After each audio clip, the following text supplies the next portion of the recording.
छत्रपती शिवाजी महाराज की जय भवानी।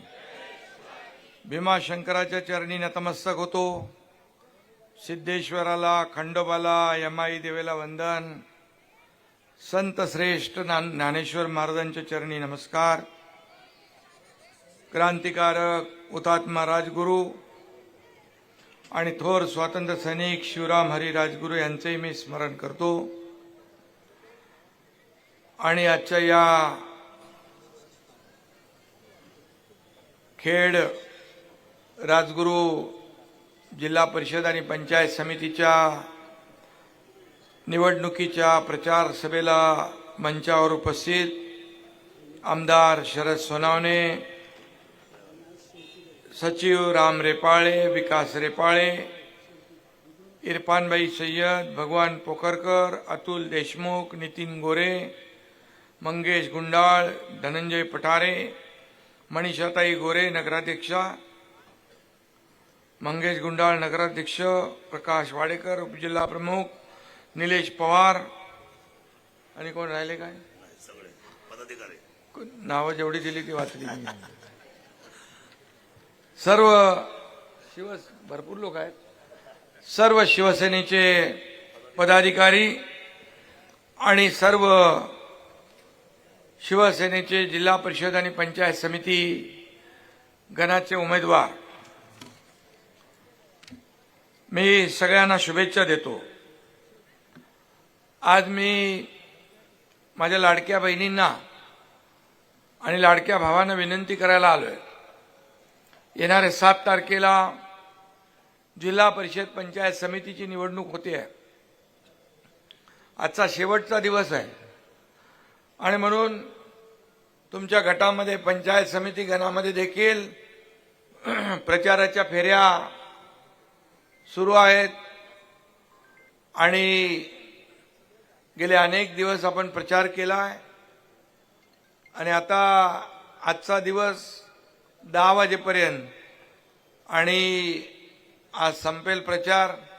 उद्याचा मध्ये दिवस आहे आणि परवा मतदान आहे 7 तारखेला। आणि मी राज्यभरामध्ये अनेक ठिकाणी या जिल्हा परिषद आणि पंचायत समितीच्या निवडणुकांचा प्रचार करतोय। नुकतंच या राज्यामध्ये दिवंगत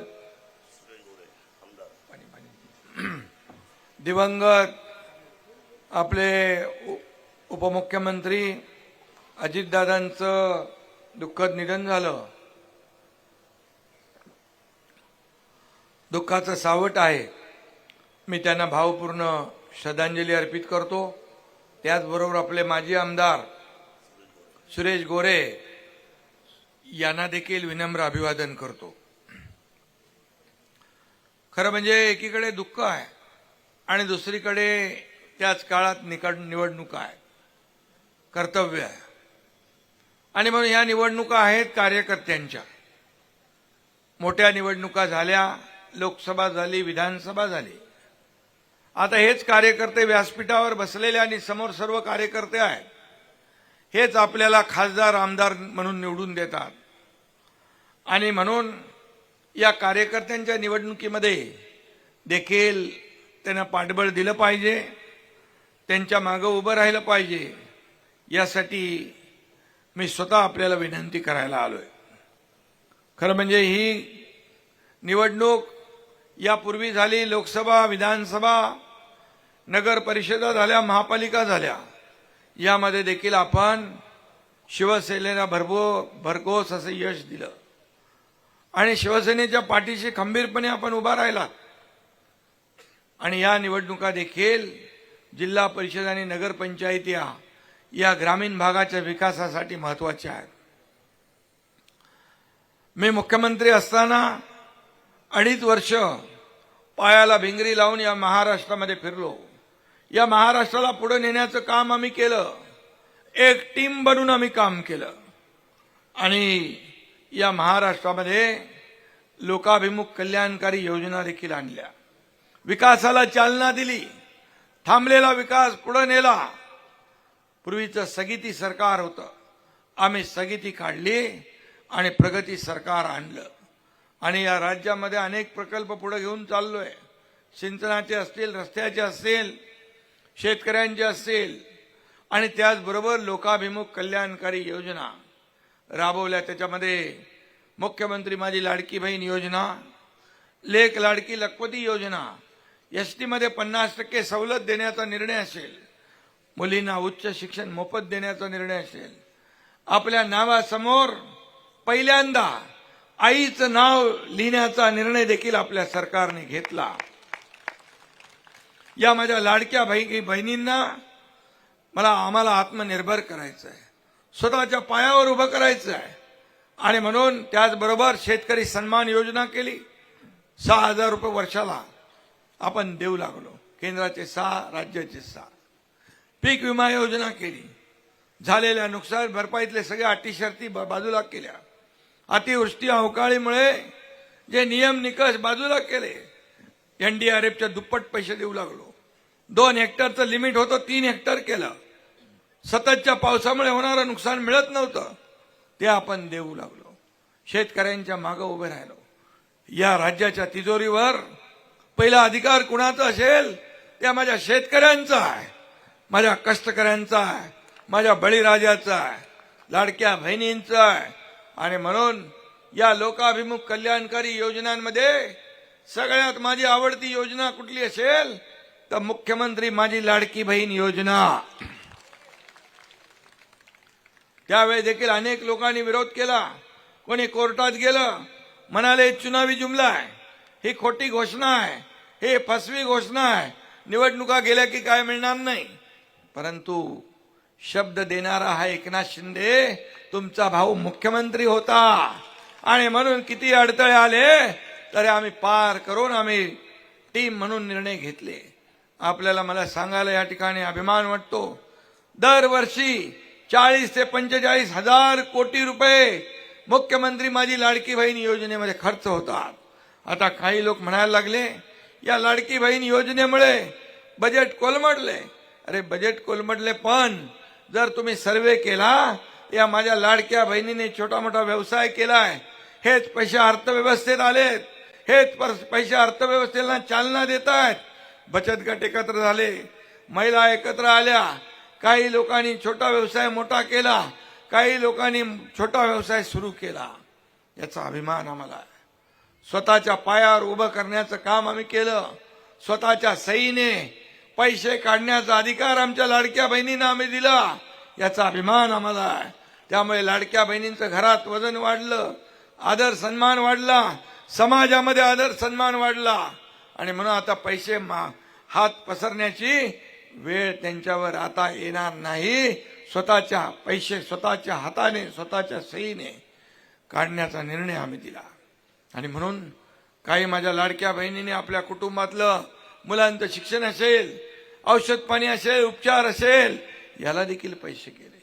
काही अतिशय गरीब कुटुंब आहे, अतिशय दुर्गम भागामध्ये राहतात, त्यांना पाहिल्यानंतर दुःख वाटतं, वेदना येतात. आणि काही लोक असे आहेत की फक्त त्यांचं पोट भात शेतीवर असतं. काही लोक दुर्गम भागात राहतात, घरामध्ये 2-3 लोकच आहेत, दुसरं कमवता काही नाही. म्हणाल कसं करता तुम्ही? भले काय भाताची शेती करतो आणि तुम्ही दिलेले 1,500 त्याचं तेल, मीठ, पाणी, मसाला आणतो आणि खातो. अशी देखील कुटुंब आहेत, अशी देखील गरीब कुटुंब आहेत. मग कशाला पाहिजे सरकार? मग सरकार म्हणून काय त्यांना जर आम्ही दिलं तर का तुमच्या पोटात दुखतंय? तुम्ही तर दिलं नाही, देण्याचा कधी प्रयत्न केला नाही. आम्ही देतोय त्या पोटात का जळमळ, का मळमळ? कधी जाऊन कोर्टामध्ये जा, निवडणूक आयोगाला पत्र द्या, यांचे हप्ते थांबवा. अरे हप्ते देणारे आम्ही आहोत, हप्ते बँकेत भरणारे आम्ही आहोत, हप्ते घेणारे लोक नाही, आम्ही देणारे आहोत. आणि म्हणून आम्ही देणार. आणि म्हणून आमच्या लाडक्या बहिणींचे जे काही थांबलेलं असेल ते 3-3 महिन्याचे आता 4,500 रुपये एका टप्प्यामध्ये मिळणार. कुठल्याही परिस्थितीमध्ये कुणाचाही माईक आला तरी लाडकी बहीण योजना कधीही बंद होणार नाही. उलट तुम्हाला तुमच्या पायावर उभं करायचं आहे. आम्हाला तुम्हाला लखपती झालेलं बघायचं आहे, अरे मला विचारतात लोक, तुम्ही निवडणुकांमध्ये 2100 रुपये घोषणा केली. हो बोलो केली आहे. योग्य वेळी ते पण आम्ही देणार. आम्ही बोललोय ते करणार. काही लोक म्हणतात शेतकऱ्यांचं कर्ज माफ कधी करणार. तुम्ही आश्वासन दिलंय. मी आपल्याला सांगतोय, आश्वासन आम्ही दिलंय. मुख्यमंत्री आणि आमची बैठक एक झाली आहे, एक कमिटी गठीत केलेली आहे आणि आपल्याला सांगतो, शेतकरी आमचा अन्नदाता आहे. शेतकऱ्याला वाऱ्यावर सोडणार नाही. योग्य वेळी कर्जमाफीचाही निर्णय आमचं सरकार घेणार. आम्ही मागे हटणार नाही, कारण शेतकरी आमचा केंद्रबिंदू आहे. शेतकरी हा अन्नदाता आहे, त्याला वाऱ्यावर आम्ही सोडणार नाही. ऑक्टोबरमध्ये जेव्हा अतिवृष्टी झाली, या महाराष्ट्रामध्ये हाहाकार झाला, त्यावेळेस देखील मी म्हणालो होतो शेतकऱ्यांची दिवाळी काळी होऊ देणार नाही. आणि आम्ही पैसे दिले. 32,000 कोटीचं पॅकेज जाहीर केलं. त्यातल्या पैशाचं वाटप सुरू केलं. सगळ्या अटी शर्ती बाजूला ठेवल्या. आणि हेच सरकार सर्वसामान्यांचं म्हणून काम करतंय. आणि म्हणून एका मुलीने आत्महत्या केली. मुलीने एका आत्महत्या केली. कशासाठी? तर शिक्षणासाठी. इंजिनिअरिंगचं शिक्षण घेत होती. 50% फी सरकार भरत होतं, 50% फी पालक भरत होते. तिला भीती वाटली, माझे वडील, माझा बाप हे फी भरू शकणार नाही आणि आत्महत्या करेल, म्हणून तिने स्वतः आत्महत्या केली. अतिशय दुर्दैवी घटना घडली. मनाला वेदना आणि चटका लावणारी घटना घडली. मी मुख्यमंत्री होतो त्यावेळेस 12:30 वाजता रात्री टीव्हीवर बातमी ऐकली. एका आठवड्याच्या आत कॅबिनेटला प्रस्ताव मागवला आणि 50% फी होती ती 100% फी मध्ये सवलत देण्याचा निर्णय आमच्या सरकारने घेतला. हे सरकार आहे, संवेदनशील सरकार. आणि म्हणून वेदना आणि संवेदना असणारं हे सरकार विकासाचा अजेंडा घेऊन पुढे चाललंय. विकास काय असतो हे 3.5 वर्षात आपण पाहिलंय. ज्या विकास थांबला होता तो विकास पुढे चाललाय, वेगाने पुढे चाललाय. आणि असाच वेगाने महाराष्ट्राला पुढे न्यायचं आहे. म्हणून त्याच्यामध्ये तुमची साथ पाहिजे. मगाशी शरद सोनवणे म्हणाले की या ठिकाणी कोणी म्हणाले आम्ही एवढे पैसे खर्च केले, तेवढे पैसे खर्च केले, अमकं केलं तमकं केलं. निवडणुका आहेत म्हणून लोक येतील, निवडणुकांमध्ये खोटी आश्वासनं देतील, काही करतील. पण मी आपल्याला सांगतो, आम्ही जी ओवाळणी माझ्या लाडक्या बहिणींना टाकली आहे ती फक्त निवडणुकापुरती नाही, दिवाळी दसऱ्यापुरती नाही, भाऊबीजेपुरती नाही. दर महिन्याला या भावाची ओवाळणी माझ्या बहिणीला मिळणार म्हणजे मिळणार. त्यामुळे ही कायमची आहे, ही कधी बंद होणारी ओवाळणी नाही. आणि म्हणून आपल्याला एकच लक्षात ठेवायचं आहे, फक्त निवडणुकीमध्ये आश्वासन देणारे कोण, निवडणुकीमध्ये आपल्याकडे येणारे कोण आणि निवडणूक झाले की पळणारे कोण, तुम्ही कोण आम्ही कोण विचारणारे असे लोक आहे. आणि म्हणून आपल्याला मला एवढंच सांगायचं आहे की तुम्ही या ठिकाणी चाकणला आपल्या मनीषाताई गोरे यांना नगराध्यक्ष केलं, भगवा फडकवला, बाळासाहेबांचा बाणा तुम्ही राखला, भगव्याचा मान तुम्ही राखला. आणि त्याचबरोबर शिवसेनेचे मंगेश गुंडाळ त्यांना देखील विक्रमी मताने आपण नगराध्यक्ष केलं. त्याबद्दल देखील तुम्हाला मी मनापासून धन्यवाद देतो. या भागातले माजी आमदार आपले सुरेश भाऊ गोरे एक अतिशय सज्जन आमदार, एक कृतिशील आमदार, सर्वसामान्यांच्या सुखदुःखामध्ये धावून जाणारा आमदार. मी एकदा त्यांच्या कुठला महिलांचा कार्यक्रम होता त्याला आलो होतो. हजारो माझ्या लाडक्या बहिणी त्यांच्या कार्यक्रमाला होत्या. किती त्यांनी हीच कमाई होती त्यांची, हीच कमाई लोक कमावली होती. पैसा किती कमवला, प्रॉपर्टी किती कमवली, संपत्ती किती कमवली, यापेक्षा माणसं किती कमवली आणि माणसांचं प्रेम किती कमवलं हे महत्वाचं आहे. आणि म्हणून आपण सावधपणे मतदान करा. निवडणुका येतील जातील, 5 वर्ष हातातली घालवू नका. हक्काचा माणूस निवडून द्या, जो कधी तुम्ही रात्री अपरात्री बोलून त्याचं काम करू शकता त्याच्याकडून. असे लोक आपल्याला निवडून द्यायचे आहेत. आणि शिवसेना 80% समाजकारण 20% राजकारण करणारी आहे. बाळासाहेब आनंद दिघे साहेबांच्या विचारावर चालणारी शिवसेना आहे. एक सर्वसामान्य शेतकऱ्याचा मुलगा हा एकनाथ शिंदे राज्याचा मुख्यमंत्री झाला म्हणून तर मला वेदना आणि गरिबीची जाण आहे. म्हणून एवढ्या मोठ्या मोठ्या योजना आपण केल्या, एवढ्या मोठे निर्णय आपण घेतले. इतिहासामध्ये कधी एवढे मोठे निर्णय आपण घेतले नव्हते. या 2.5 वर्षाच्या काळात घेतले, मागच्या 1 वर्षाच्या काळात आपण घेतोय. 232 आमदार तुम्ही निवडून दिले. हा इतिहास चमत्कार माझ्या लाडक्या बहिणी आणि भावांनी केला. या महाराष्ट्रात कधी 232 आमदार आले नाही. आणि म्हणून आमची जबाबदारी आहे तुम्हाला देखील आत्मनिर्भर आत्मसन्मान मिळवून देणं हे आमचं काम आहे. माता सुरक्षित तर कुटुंब सुरक्षित हे अभियान आम्ही राबवलं. शासन आपल्या दारी आम्ही घेऊन गेलो. आता आरोग्य आपल्या दारी आम्ही नेतोय. प्रत्येक माझ्या माता भगिनी भावांची शेतकऱ्यांची आरोग्याची काळजी आम्ही घेतोय. मुख्यमंत्री मी असताना 1.5 लाखाचं महात्मा ज्योतिबा फुले विमा योजना 5 लाखावर घेऊन गेलो. 5 लाख रुपये त्याची मर्यादा वाढवली. हे आम्ही केलंय. आणि म्हणून आपल्याला बाकी मी काय सांगत नाही. खेड स्मारकासाठी 254 कोटीचा आराखडा बनवलाय. त्यापैकी 104 कोटी रुपये उपलब्ध करून दिले. भूसंपादनाचं काम आता सुरू झालेलं आहे. ही क्रांतिकारकांची भूमी आहे आणि म्हणून इथे विकासाची क्रांती आपल्याला घडवायची आहे. गेल्या 4 वर्षात आपण ते करतोय. आपल्या गावचा कोण आहे? डबल केसरी शिवराज द्राक्ष इकडे आहे का? महाराष्ट्र डबल केसरी शिवराज सामान्य कुटुंबातला आहे. आता इथं पण कोणाचं तरी नाव घेतलं नाही बाबा. कोण तो? युवराज लांडे. तो पण आपला महात्मा आपला मुख्यमंत्री सहायता निधीचं काम करतो ना. किती लोकांना मदत केली? 3,500 लोकांना मदत केली. असंच काम करत राहा बाबा आणि लोकांच्या सुखदुःखामध्ये धावून जा. तर खऱ्या अर्थाने लोकांचा रिझल्ट हे घ्या, आशीर्वाद घ्या. आणि म्हणून या ठिकाणी मी सांगतो एकनाथ शिंदेचं काम बघतो पाहतो वगैरे नाही. No reason on the spot decision. जागेवर खटका पाडून मोकळं व्हायचं. आणि मग एवढे मोठे मोठे निर्णय घेतले. याला देखील हिंमत लागते, धाडस लागतं आणि देण्याची दानत लागते. ती आम्ही दाखवली आहे. पीएमआरडीएने चाकण औद्योगिक क्षेत्रातील वाहतूक कोंडी इथला विषय आहे. वाहतूक कोंडी कमी करण्याचे 156 कोटींचे रस्ते आपण करतोय. रस्ते मोठे करतोय. खेड तालुक्याने घरकुल योजनेमध्ये आघाडी घेतली आहे. प्रधानमंत्री आवास योजना रमाई मधून गरिबांना घर देतोय. म्हाडामधून प्रधानमंत्री आवास योजनेअंतर्गत खेड आणि मुळशी तालुक्यात 13,000पेक्षा परवडणारी घरं आपण देतोय. पहिला हायटेक तालुका होण्याचा मान या ठिकाणी मिळाला आहे. हेलिकॉप्टर उडाणाची वेळ झालेली आहे, चिठ्ठी आलेली आहे.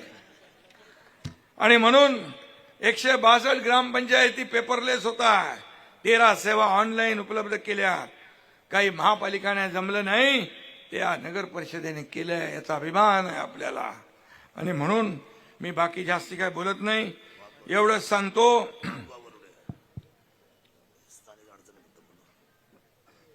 खेड पंचायत समिती इमारतीसाठी 14 कोटी रुपये आपण दिले. त्याचं काम चालू आहे. वाबगाव वरुडे टंचाईग्रस्त गावात पिण्याच्या पाण्याचा प्रश्न मिटवायचा आहे. राजगुरुनगर चाकण नगर परिषद हद्दीतील ट्रॅफिकचा प्रश्न, वाहतूक कोंडीचा प्रश्न मार्गी लावायचा आहे. दोन्ही नगर परिषदावर भगवा फडकवला आहे. त्याला निधी कमी पडू देणार नाही. ते नगर विकास विभाग माझ्याकडेच आहे, त्यामुळे तिथं काही कमी पडणार नाही. उरण पनवेल शिरूर राज्य रस्त्याला मंजुरी देऊ. राजगुरुनगर भीमाशंकर रस्त्याचं काम आचारसंहिता पूर्ण झाल्यानंतर त्याच्या मागे आपण लागू. त्याचबरोबर चास कमान भामा आस्केड कळमोडी धरणामधील बुडीत बंधाऱ्यांना मंजुरी देऊ.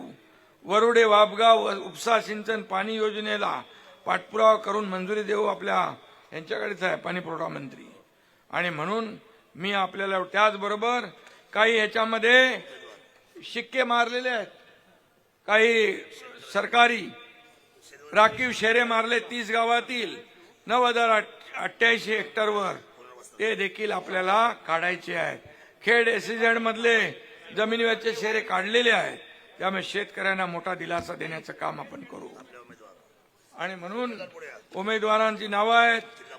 जिल्हा परिषद डॉक्टर संतोष सीताराम सुपे वाडा वाशेरे गट रेटवडी वाबगाव गट रोहिणी गणेश थिगळे, पिंपळगाव मरकळ गट श्रीनाथ सीताराम लांडे, नाणेकरवाडी म्हाळुंगे गट विठ्ठल गणेश नाणेकर, पाईट आंबेठाण गट निशा राहुल गोरे, पंचायत समिती गण वाशेरे गण रोहिदास दत्तात्रय मेटल, वाडा गण मनीषा गणेश हिले, रेटवडी गण अनिता विकास मांजरे, वाबगाव गण सुनीता संतोष सांडबोर, पाईट आंबेठाण गण जया रणजित बोक्से, पिंपळगाव गण सीमा संतोष दौंडकर, मरकळ गण विशाल प्रकाश झरेकर, नाणेकरवाडी गण छाया किरण किर्ते, म्हाळुंगे गण अर्चना नितीन गाडे, मेदनकरवाडी गण संजय सीताराम वाघमारे, काळूस गण ऍड नवनाथ भुजंगराव कडूस गण चांगदेव ज्ञानेश्वर ढमाले आणि कुरळी गण सौ तनुजा निलेश पवार. सगळ्यांना मनापासून धन्यवाद. या सर्व लोकांची नावं मी वाचली आहेत. आता त्यांना निवडून आणायचं काम तुम्ही करायचं आहे. त्यांना निवडून आल्यानंतर या भागाला निधी कमी पडणार नाही हा शब्द मी आपल्याला देतो. धन्यवाद. जय हिंद, जय महाराष्ट्र. या ठिकाणी मंचावरती प्रवेश होणार आहे.